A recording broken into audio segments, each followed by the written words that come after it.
I never thought I'd be the kind of girl who'd end up exposing her boyfriend online. But when betrayal hits you like a knife to the gut, reason goes straight out the window. My name's Avery. I'm 28.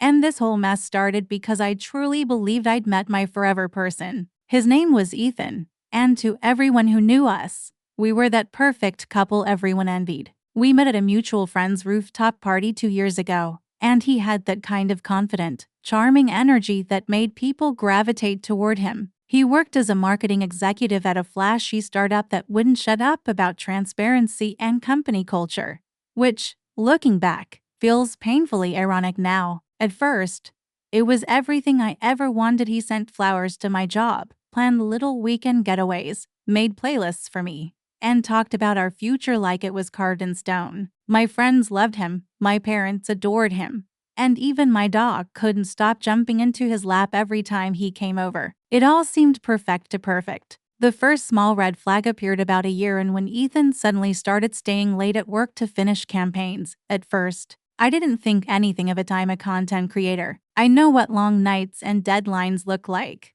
But after a few weeks, things felt off. His phone was suddenly always on silent, face down, and he'd take it with him everywhere, even the bathroom. Once, when I picked it up to check the time, he practically dove across the couch to grab it from me, laughing nervously and muttering something about work confidentiality.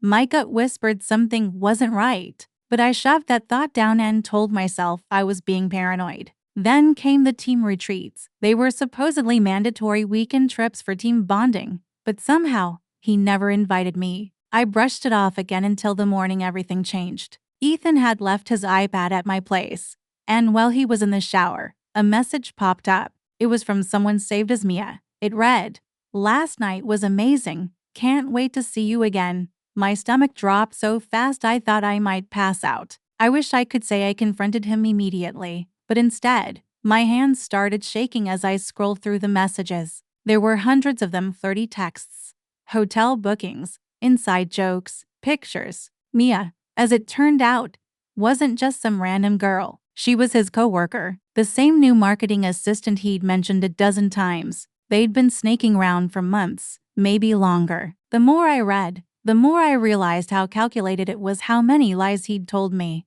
how many times he'd looked me in the eye while living a double life. When he came out of the shower, I confronted him. At first, he played dumb, saying, "Who's Mia?" like I hadn't just read an entire saga of his cheating in real time. When I showed him the screenshots, he finally dropped the act. His excuses came fast and pathetic. It didn't mean anything. I was drunk. It's just physical. And then the one that made my blood run cold. "You're overreacting. Avery, it's not like I love her." That line broke something in me. I didn't cry. I didn't yell. I just looked at him and said, "Okay." That one word was all I needed, because in that moment, I decided I wouldn't let this end like every other breakup story where the guy cheats and walks away scot-free. No, this time, I was going to make sure everyone saw who he really was. So, I started planning. I didn't want to just expose him to his friends, I wanted him to feel it. Remember, I'm a content creator. I know how the internet works. I know how fast things spread. I knew exactly how to make people care. So I turned my heartbreak into content. I made a brand new TikTok account under a pseudonym, started posting storytime videos about a guy I dated who cheated with his coworker, carefully keeping things vague enough at first to build curiosity. Within days, the videos started gaining traction, hundreds of comments, thousands of likes, and people begging for updates. I didn't name names, not yet. But then Ethan found out, and that's when things really started to spiral.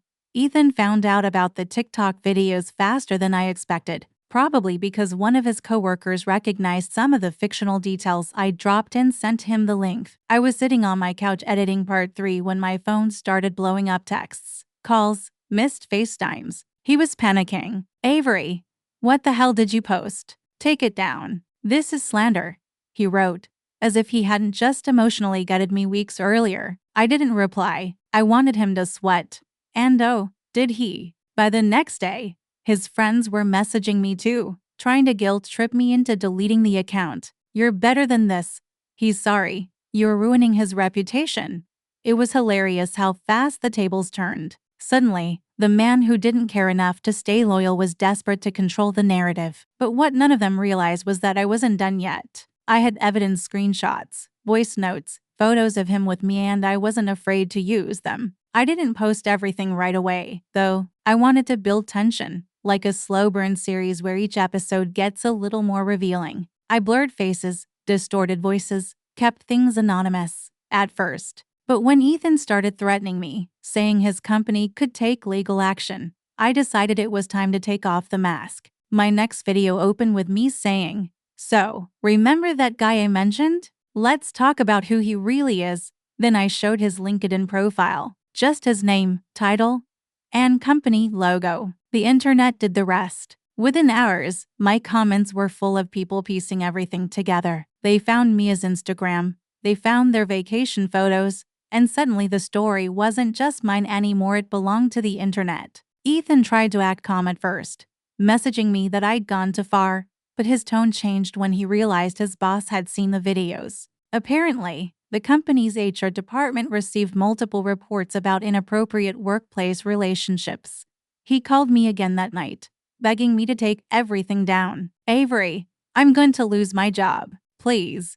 "You made your point." I didn't respond, because deep down, I hadn't made my point yet. My point wasn't just to expose him, it was to reclaim every ounce of power he took from me when he lied, gaslight, and made me feel crazy for trusting my instincts. And the more I posted, the more people supported me. Strangers filled my DMs with stories about their own heartbreak, their own cheaters, their own revenge fantasies. It became bigger than me. By the end of the week, my account had over 50,000 followers. Brands started reaching out, offering sponsorships. I laughed so hard I nearly cried. My pain had literally become profitable. Meanwhile, Ethan was unraveling. I heard from a mutual friend that Mia had broken things off with him because her name was circulating online too. He'd shown up at her apartment one night, drunk and crying, and she'd told him to get therapy. The irony was delicious. I didn't post about that part, though I wanted the internet to fill in the blanks.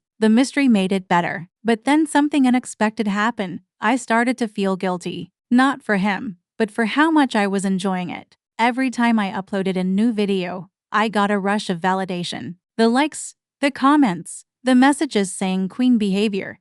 It was addictive. I started staying up until 3 a.m. reading every comment, replying to people, and planning the next reveal. I told myself it was about justice, but deep down, I knew it was about control. I was finally in charge of the story, and I didn't want to give that up.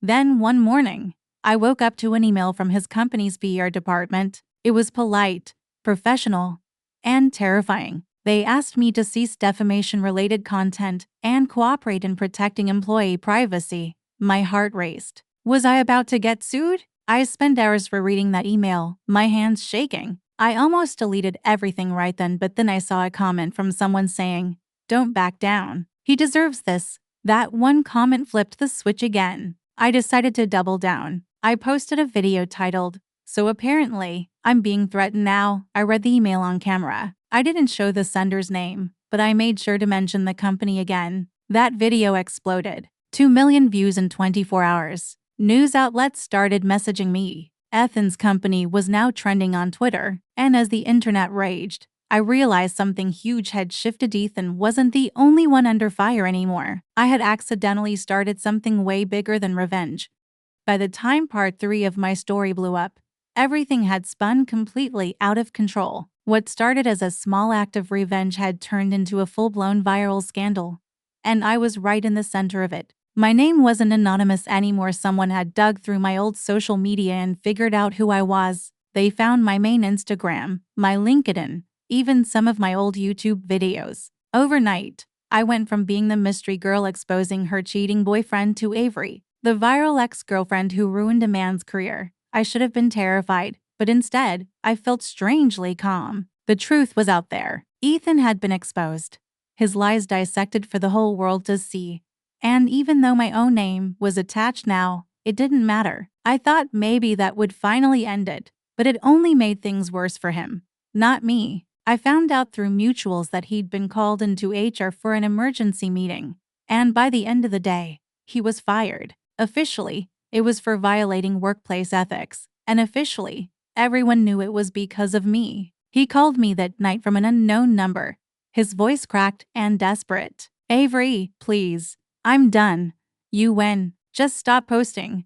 I didn't even speak. I just hung up. The next morning, I woke up to a flood of notifications. My follower count had jumped by 10,000 overnight. People were cheering me on like it was a public execution. He got what he deserved. This is justice.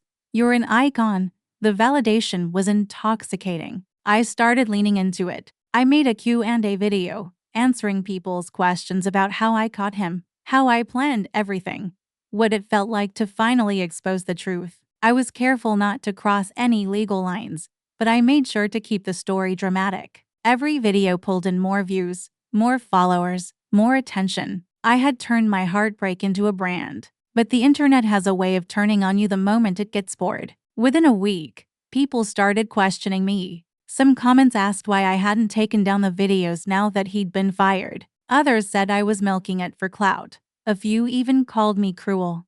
That stung more than I expected. I'd gone from victim to villain in the span of days. The worst part was that Ethan started playing the sympathy card. He posted a long note on Instagram, his first public response since everything blew up. "I made a terrible mistake," he wrote. "I hurt someone I loved, and I'm facing the consequences. But online harassment and doxing aren't justice. Please stop." It was manipulative and performative, but people ate it up. Suddenly, he wasn't the cheating boyfriend anymore. He was a man who lost everything. He even posted a photo of himself with his dog, looking sad and broken.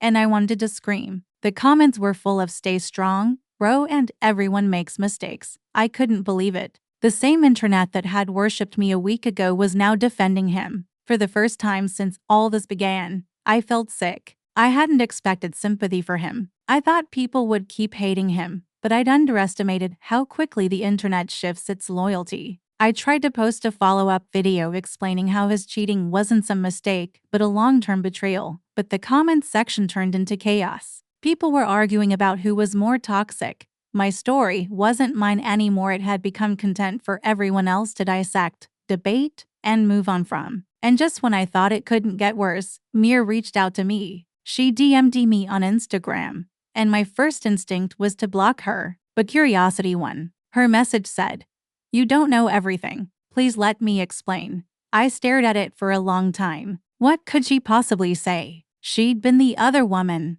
the reason all this started. "Still," I replied. She told me she hadn't known about me at first. Ethan had told her we'd broken up months before they started seeing each other. He'd shown her fake screenshots of our messages, conversations he'd edited to make it look like I was the one who cheated on him. My stomach dropped. That meant Ethan hadn't just been lying, he'd been actively manipulating both of us. Mia said she found out the truth only after my first viral video and immediately ended things with him. She also said he'd tried to guilt her too, saying I was unstable and obsessed. I didn't know what to believe anymore. Part of me wanted to hate her forever, but another part saw that she was just another person he'd used. When I asked her why she was reaching out now, she said she'd been contacted by a journalist who wanted to interview both of us for a story about digital revenge. My heart started racing again. This wasn't just social media anymore. This was turning into a real-world story, one I might not be able to control. I told her I needed time to think, but my mind was spinning. The fame,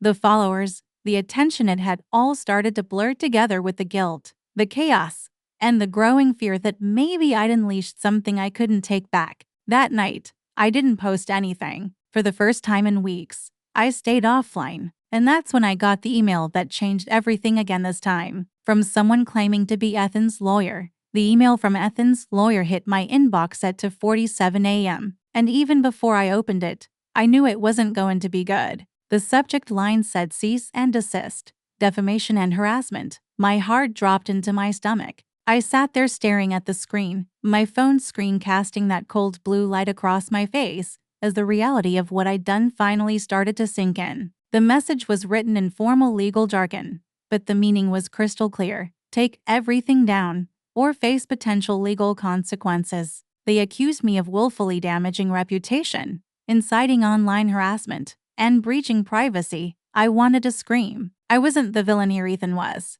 He was the one who lied, cheated, and humiliated me. I was just telling my story. But in that moment, the power dynamic shifted again. The same man who had once begged me to forgive him was now hiding behind lawyers. I closed my laptop, feeling a mix of rage and fear swirling in my chest. I tried to sleep but couldn't. My mind replayed every post, every screenshot, every video I'd ever uploaded about him. Could I really get sued? Could I lose everything I'd built? By morning, I was a wreck. I called my friend Jade, who was a law student, and read her the email. She sighed and told me, "It's probably a scare tactic, but you need to be careful. They can't stop you from telling your story, but if they prove you caused measurable harm, it gets messy." Great. Messy was exactly where I was living these days. For the next few days, I stopped posting. My followers noticed immediately. The comments flooded in.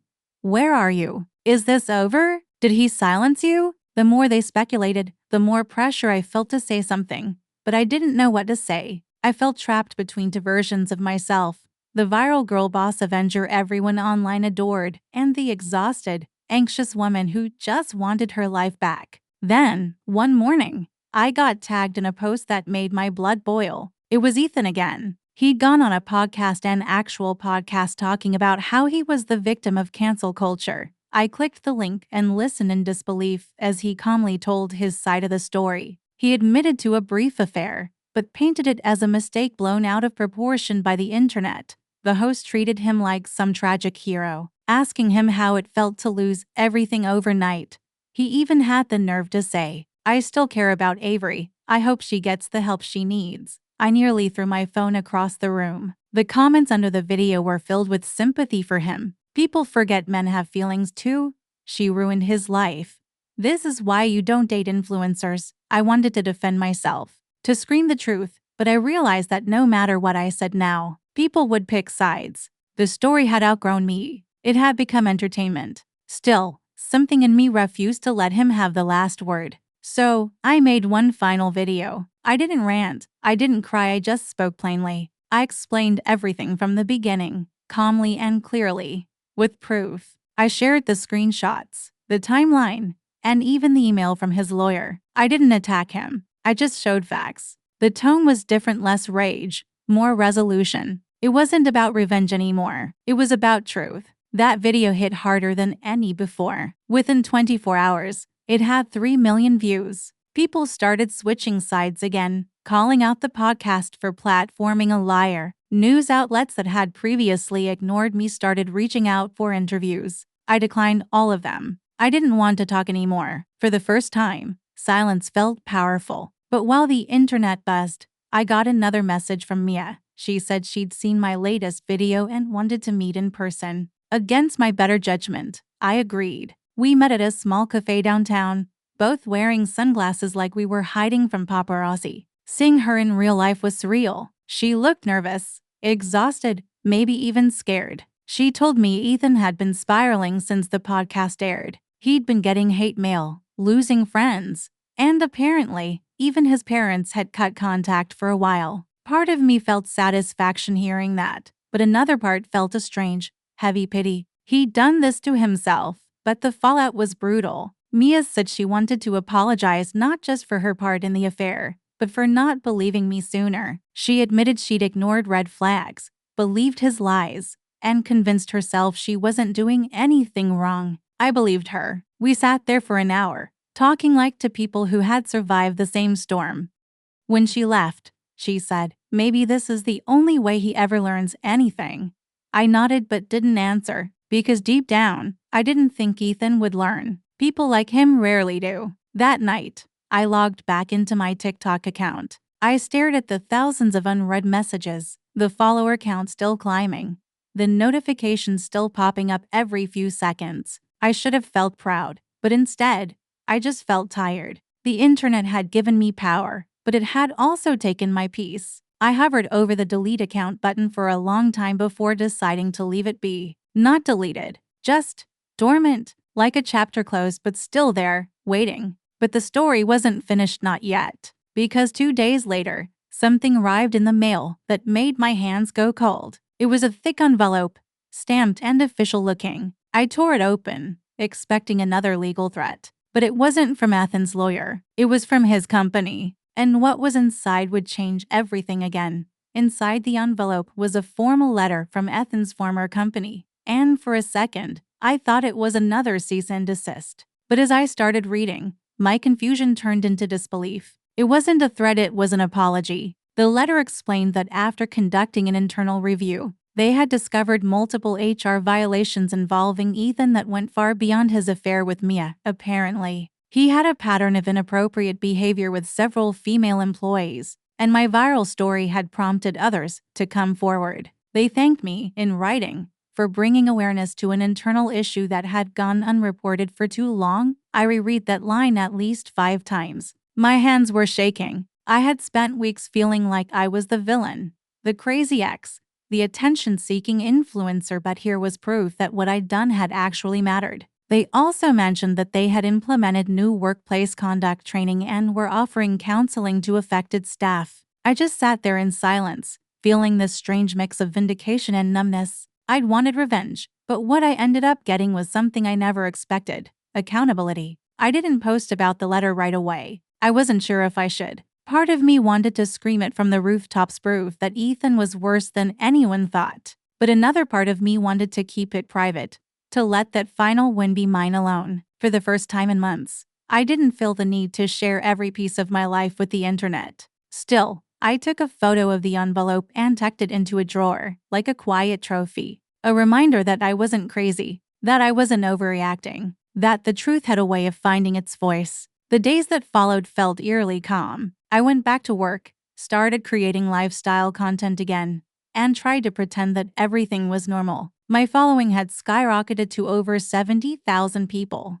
And while many stayed for my regular posts, some kept asking for updates about the cheater saga, but I didn't give them any. The algorithm wanted drama, but I was done feeding it. I wanted peace, not chaos. Then one morning, out of nowhere, Ethan texted me. I hadn't heard from him in weeks. The message said, "You got what you wanted. I lost everything. Are you happy?" I stared at it for a long time. The old me, the version of me that had been hurt, humiliated, and consumed by anger, would have written back something cutting. But instead, I just deleted it. No response, because the truth was, I wasn't happy. Not really. The whole thing had left me emotionally drained, hollow, and wary of everyone. Revenge had given me justice, but not closure. Still, over time, I realized that closure isn't about getting even. It's about deciding that what happened no longer deserves your energy. And that's what I did. Slowly, life moved on. Months later, I got an email from Mia. She said she'd left that company and moved to another city. She was starting fresh,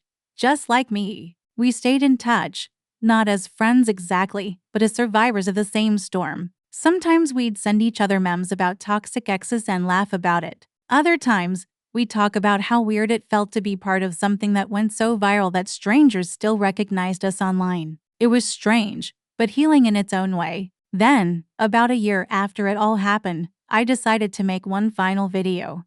Just one. I titled it "What I Learned After Exposing My Cheating Ex." No drama, no receipts, no anger, just honesty. I talked about everything: the pain, the chaos, the fleeting satisfaction of revenge, and the unexpected consequences that came with it. I told my audience that yes, Ethan lost his job.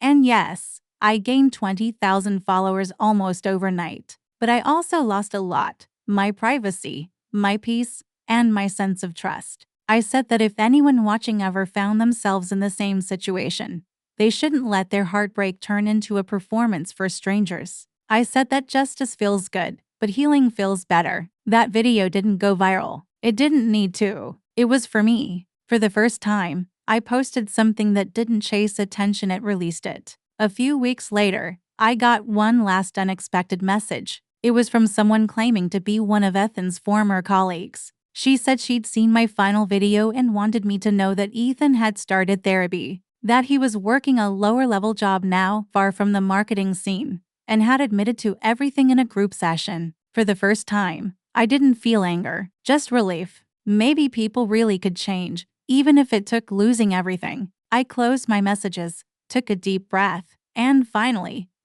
felt the weight lift off my shoulders. That night, I deleted all the old TikToks, the whole saga. Every post, every comment, gone. My followers dropped. But I didn't care. The story was over. I wasn't the girl who exposed her cheating boyfriend anymore. I was just Avery again. I put my phone face down, lit a candle, and went to bed. For the first time in a long time, I slept without checking notifications, without wondering what people were saying about me. Just silence. And for once, silence was enough.